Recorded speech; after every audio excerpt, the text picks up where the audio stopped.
Hello everyone, my name is Mandla Sibanda. I'm a web developer by profession. I'm currently doing consulting in e-commerce, which is selling online. I'm an entrepreneur with two businesses. One is called WebGarden, develops websites and e-commerce platforms. The other one is called Jozi. We do clothing. Unfortunately, I'm not wearing any of my clothing right now, but if you look for Jozi, you'll find out more about it.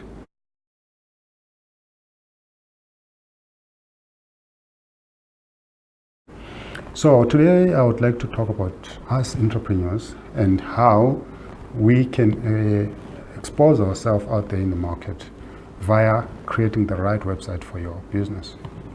Actually, a well-planned website can actually represent you much better than you would represent yourself as a person. We know it's not all of us who are talented speakers.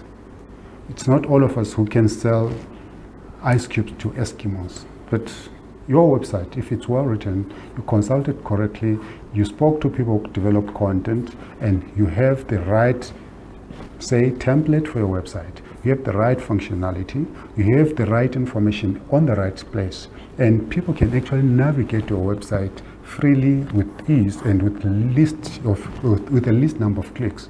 Then you have something that is very valuable to your business. So, Mandla, you've just mentioned some 2 or 3 interesting points. The first one, you mentioned how your website should be well planned, and how the second one is how your website should immediately, your service or product should immediately jump to the person, and so that they can be able to access it.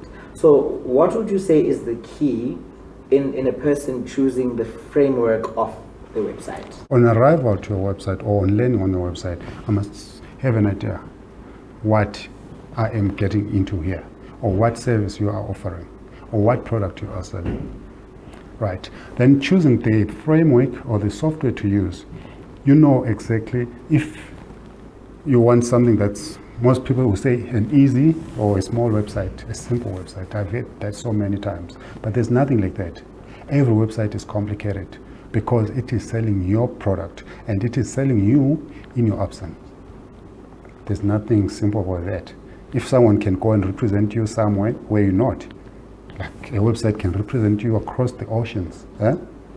So, I know how we often, for instance, recently we were trying to choose a template as well at Matoyana on our revamp, and the only thing that was in the front of our minds was how beautiful it looks on the outside. So are there any underlying issues that an entrepreneur should think about as they're choosing this framework of yeah, for sure. You know what you want on that website, and beauty is something you cannot ignore. And people who visit your website will look at the beauty, but after that, they want to find what they want. They want to be told what this website is all about, and they don't want to look for it under the table or under wherever. It should be there. And that's why in that process you're talking about, I had to take you through the basics of what you wanted to show off. And as people would see when the website launches, that is done correctly, that's done in a simplified way, and you see exactly what you're looking for at a glance. Last question, or maybe second last. Yeah. Too many questions. What would you say is unnecessary to show people on your website? Because okay, we're living in a world of Instagram, instant crime. So we see things instantly and we understand.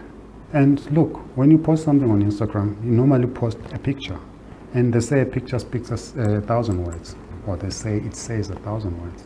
So your website should actually have enough imagery and less text, but also ensure that the content or the copy that's text on the website speaks about your website. Why should you should have content like that? That content is the one that is searched by people, like a consulting business. They would look for consulting in construction, and if it does have those keywords, then people will find you much easier. But as a developer of your website, or as a creator of your own website, bear that in mind. Write as little as you can, but in that little that you write, cover as much as possible. Thank you very much, Mandla. Welcome, sir.